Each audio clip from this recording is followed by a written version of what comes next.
नमस्कार साथियों, law order and civil rights YouTube channel में आपका स्वागत है, अभिनंदन है। साथियों, रोज की तरह आज फिर दोबारा हिंदी करंट अफेयर्स प्रश्नोत्तरी 2019 ये करंट अफेयर्स है। आप किसी भी एग्जाम की तैयारी कर रहे हो, ये 10 प्रश्न बहुत ही महत्वपूर्ण है आपके लिए। इन 10 प्रश्नों में से ही प्रश्न पूछे जा सकते हैं। ध्यान रखिएगा इस बात को। जो है हम आपको बता रहे हैं ये 10 प्रश्न और आपको उत्तर देना है। हम तो बताएंगे ही उत्तर, साथ ही साथ ये 11 से 12 बजे आप लाइव चैटिंग के साथ में इस प्रश्नोत्तरी को देख सकते हैं। रोज 11 से 12 बजे 11 से 12 बजे के बीच में हम इसको जो है प्रस्तुत करते हैं वीडियो को। जो है तो आप उस अवधि में आकर जो है खुद स्वयं आकलन कर सकते हैं।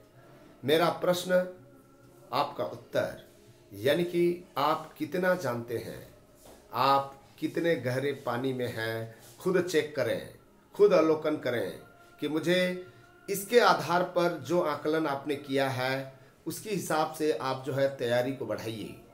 आप सभ्य व्यक्ति हैं, पढ़े लिखे व्यक्ति हैं, आपसे समाज बहुत अपेक्षा करती है, इसलिए आपको ये करंट अफेयर्स की जानकारी होनी चाहिए।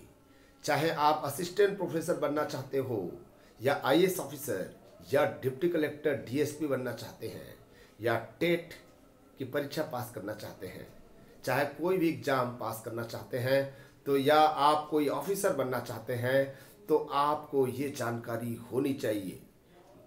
प्रतिदिन की जो समाचार पत्र में जो पूछे जाते हैं उन्हीं में से ही हमने इसको जो है MCQ मल्टी चॉइस क्वेश्चंस हम यहाँ पर बता रहे हैं। आइए हम जानते हैं कि क्या है इसमें। हिंदी करंट अफेयर्स प्रश्नोत्तरी 2019। पहला प्रश्न हम पूछ रहे हैं, भारत पीसा में किस वर्ष हिस्सा लेगा? भारत पीसा में किस वर्ष हिस्सा लेगा? पीसा से तात्पर्य है programme for international students assessment, यानी कि इस परीक्षा में उन देश के छात्रों को पढ़ने का परीक्षण किया जाता है जो मैथ साइंस सब्जेक्ट के हैं, और यह आयोजन पेरिस में होगा। यह आयोजन पेरिस में होगा। कब होगा? ऑप्शन है 2020, 2021, 2022 और 2019, और ये भारत इसमें सम्मिलित हो रहा है। याद रखिएगा पीसा। तो इसका सही आंसर जल्दी से दे दीजिए, जल्दी से दे दीजिए, समय कम है। तो हम बता रहे हैं आपको, यदि आपने उत्तर दे दिया है तो हम बता रहे हैं आपको इसका सही आंसर बी है 2021। 2021 में भारत पीसा में हिस्सा लेगा, और वो CBSE और नवोदय के जो बच्चे हैं उनको भेजा जाएगा जो मैथ्स और साइंस में पूरे दुनिया को बताएंगे कि भारत में मैथ्स और साइंस सर्वश्रेष्ठ कोटि की है।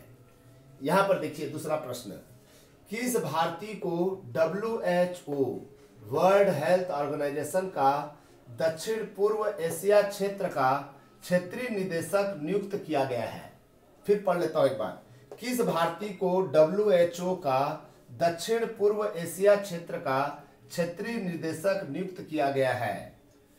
पहला है डॉक्टर पूनम क्षेत्रपाल, बी है डॉक्टर अशोक क्षेत्रपाल, सी है डॉक्टर साधना, और डी है डॉक्टर मनमोहन सिंह। यहाँ पर आपको सही आंसर बताना है। शायद आपको सही उत्तर मिल गया होगा और आपने अपना आंसर दे दिया होगा।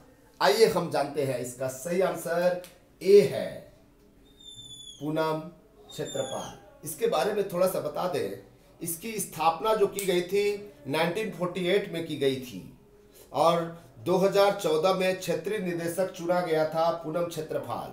अब दोबारा इसको जो है चुना गया है। इसमें 11 सदस्य देश हैं। आपको मेन क्वेश्चन पूछा जा सकता है, तिमोर लेस्ते, तिमोर लेस्ते एक देश का नाम है, वो भी इसमें सम्मिलित है आपके दक्षिण पूर्व एशिया क्षेत्र में। याद रखना, फिर एक बार दोबारा दे रहा हूं, तिमोर लेस्ते, तिमोर लेस्ते का प्रश्न पूछ सकता है। तीसरा प्रश्न है, अटल सेतु किस राज्य में स्थित है? अटल सेतु, सेतु मतलब होता है ब्रिज। अटल सेतु किस राज्य में स्थित है? ए है गुजरात, बी है कर्नाटक, सी है महाराष्ट्र और डी है गोवा। सही आंसर जल्दी बता दीजिए।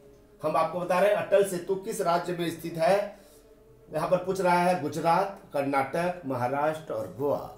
सही आंसर दे दीजिए। अभी अभी इसका सेतु का जो उद्घाटन किया गया है, तो इसके बारे में आप जानते हो तो जरूर बता दीजिए। इसका सही आंसर हम आपको बता रहे हैं, डी गोवा है। गोवा, अभी गोवा के मुख्यमंत्री ने इसका उद्घाटन किया हुआ है। यहां पर देखिए चौथा प्रश्न, मंडोवी नदी किस राज्य में स्थित है? मंडोवी नदी किस राज्य में स्थित है? ए गोवा, बी कर्नाटक, सी छत्तीसगढ़ और डी मध्य प्रदेश। सही आंसर जल्दी बता दीजिए। मंडोवी नदी बहुत फेमस नदी है, बहुत ही फेमस नदी है। इस नदी के बारे में पूछ सकता है। मंडोवी नदी किस राज्य में स्थित है? गोवा, कर्नाटक, छत्तीसगढ़, मध्य प्रदेश। ये इसका जो स्रोत है मंडोवी नदी का, कर्नाटक है। कर्नाटक इसका सही आंसर है, ध्यान रखिएगा। ये मंडोवी नदी पर ही जो है ये सेतु बनी है, अटल सेतु। और साथ ही साथ यहाँ पर भीमगढ़ वन्य जीव अभ्यारण्य भी है। भीमगढ़ अभ्यारण्य भी यहीं पर है, सेतु के पास। यानी कि मंडोवी नदी से यह अभ्यारण्य है, भीमगढ़ अभ्यारण्य। आपको इसको भी याद रखना है। पांचवा क्वेश्चन है, पद्मश्री सम्मानित की जाने वाली प्रथम ट्रांसजेंडर कौन है? पद्मश्री सम्मानित की जाने वाली प्रथम ट्रांसजेंडर कौन है? ट्रांसजेंडर महिला को जो है पद्मश्री सम्मानित किया गया है अभी हाल ही में, तो उसका नाम बताइए। ए है नर्तकी नटराज, बी है नर्तकी साध्वी, सी है नर्तकी मधु और डी है नर्तकी शोभा मधुकर। सही आंसर जल्दी बता दीजिए। पद्मश्री से सम्मानित किया गया प्रथम ट्रांसजेंडर है, उसका सही आंसर हम आपको बता दे रहे हैं। शायद आपने उत्तर दे दिया होगा, तो इसका सही आंसर ए है नर्तकी नटराज। नर्तकी नटराज के बारे में बता दी, ये तमिलनाडु की है और ये भारतनाट्यम विशेषज्ञ है, भारतनाट्यम विशेषज्ञ। यहाँ पर छठवां प्रश्न देखिए, पहला यूनाइटेड नेशन शिक्षा दिवस कब मनाया गया? यानी कि अंतर्राष्ट्रीय शिक्षा दिवस, अंतर्राष्ट्रीय शिक्षा दिवस कब मनाया गया? यानी कि पहला संयुक्त राष्ट्र शिक्षा दिवस कब मनाया गया? ए 24 जनवरी, बी 25 जनवरी, सी 26 जनवरी और डी 29 जनवरी। अभी हाल ही में मनाया गया अंतर्राष्ट्रीय शिक्षा दिवस। कोई जानते हो तो जरूर बता दीजिएगा। यहाँ पर सही आंसर किसको पता है, देखते हैं। सही आंसर के बारे में बता दीजिए, जल्दी से बता दीजिए। हम बता दे रहे हैं आपको, ये 24 जनवरी है। 24 जनवरी को अभी पहली बार मनाया गया, ये जनवरी का प्रश्न था।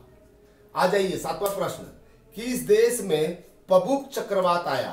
पबुक उष्णकटिबंधीय चक्रवात है। ये पबुक जो है उष्णकटिबंधीय चक्रवात माना जाता है। पबुक को जो है पबुक चक्रवात आया, किस देश में चक्रवात आया?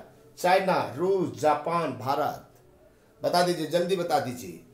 सही आंसर यदि पता है आपको, चाइना, रूस, जापान, भारत। इसका सही आंसर हम आपको बता दे रहे हैं, समय अभाव के कारण जो है ये सी आंसर जापान का है। जापान में ये चक्रवात आया था। ये गाफा कर किस देश ने लागू किया? गाफा कर, most important question. GAFA, GAFA, GAFA कर किस देश ने लागू किया? A China, B Sweden, C France और डी पाकिस्तान। बता सकता है कोई? किसी को जानकारी है? शायद आपने उत्तर दे दिया होगा, तो हम आपको बता रहे हैं इसका सही आंसर सी है। ये गाफा कर किससे संबंधित है? जो सोशल मीडिया पर टैक्स लगाने की बात आ रहा है, गूगल, फेसबुक, व्हाट्सएप, ये आपका जो ट्विटर, जितने भी चीज़ें हैं, फ्रांस ने पहली बार इनको टैक्स लगाया है। यानी कि उनके देश में सोशल मीडिया चलाने के लिए कोई भी वेबसाइट को टैक्स देना पड़ेगा, इसलिए गाफा कर कहते हैं। गाफा कर लागू किया गया था फ्रांस में। आइए और कुछ क्वेश्चन है, देख लेते हैं। उस क्वेश्चन को देख लेते हैं। 2 क्वेश्चन और बच गया, 8 क्वेश्चन हो गया। 2 क्वेश्चन और बताते हैं आपको। इसी तरह से तैयारी करते हैं तो मुझे नहीं लगता कि आप सफल नहीं होंगे, सफल हो ही जाएंगी। रोज हमारे साथ जुड़िए। हालांकि व्यू नहीं आता है, बहुत कम लोग देखते हैं, लेकिन कुछ बच्चे जो देखते हैं वो उन्नति हो, हम ये चाहते हैं। 9वां प्रश्न है, 9वां प्रश्न, किस वन्यजीव अभयारण्य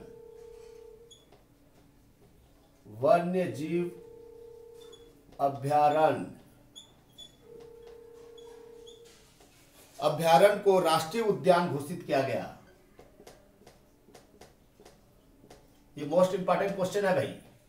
राष्ट्रीय उद्यान घोषित किया गया। केवल 2 प्रश्न बच गया है, इसको हम बना लेते हैं। किया गया, अभी हाल की घटना है, ज्यादा दिन नहीं हो रहा है। तो यहां पर ए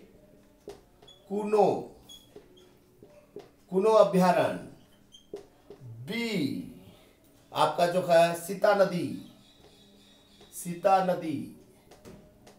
सी आपका प्रश्न है, सी का है कांवर अभयारण्य, और डी है यहां पर आपका जो है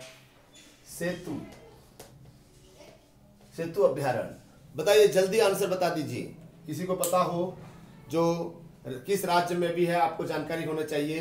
किस वन्य जीव अभयारण्य को राष्ट्रीय उद्यान घोषित किया गया है? अभी हाल ही में घोषित किया गया है। इसका सही आंसर ये मध्य प्रदेश का कुनो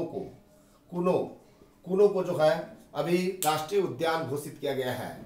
10वां प्रश्न, ये जनवरी की ही बात कर रहे हैं। ज्ञानपीठ पुरस्कार, ये तो सभी जानते होंगे, ये प्रश्न पूछा ही जाता है, मेरे से लिख के रख लीजिए।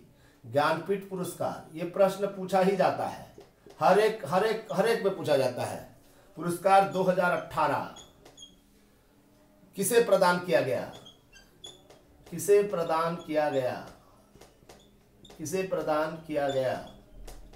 यहाँ पर हम आपको बता रहे हो, ज्ञानपीठ पुरस्कार के बारे में आपको जानकारी होनी चाहिए। दूसरा है, पहला है अमिताभ बच्चन। अमिताभ बच्चन, नाम जानते होंगे अमिताभ बच्चन के बारे में। अमिताभ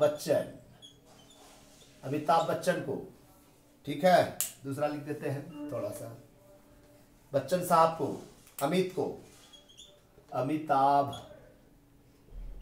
अमिताभ बच्चन को मिला। और बी जो है, देखिए यहां पर अमिताभ घोष।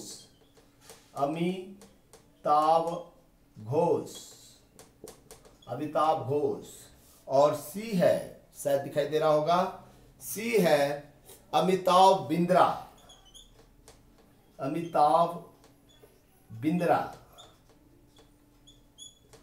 और डी है उपरोक्त में से कोई नहीं।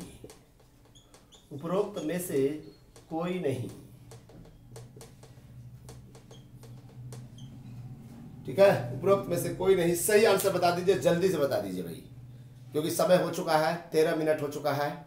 हम चाहते हैं कि कम समय में बहुत सारी बातें बताएं। इसका हम सही आंसर बता रहे हैं, ये बी है।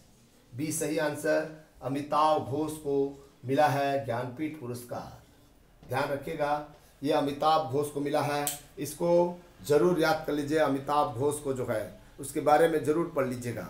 ये प्रश्न हर एग्जाम में पूछे जाएंगे अमिताभ घोष के बारे में, ठीक है। अमिताभ बच्चन को नहीं मिला, याद रखिएगा, अमिताभ घोष को मिला। बिंद्रा साहब को भी नहीं मिला है, बल्कि अमिताभ घोष को मिला हुआ है। ये थी हमारी 10 प्रश्न। आपका प्रश्न जो हमने पूछा था कितना सही हुआ, खुद आकलन कर लीजिए। कमेंट्स बॉक्स में लिखिए कि मेरा प्रश्न का उत्तर इतना हुआ सही।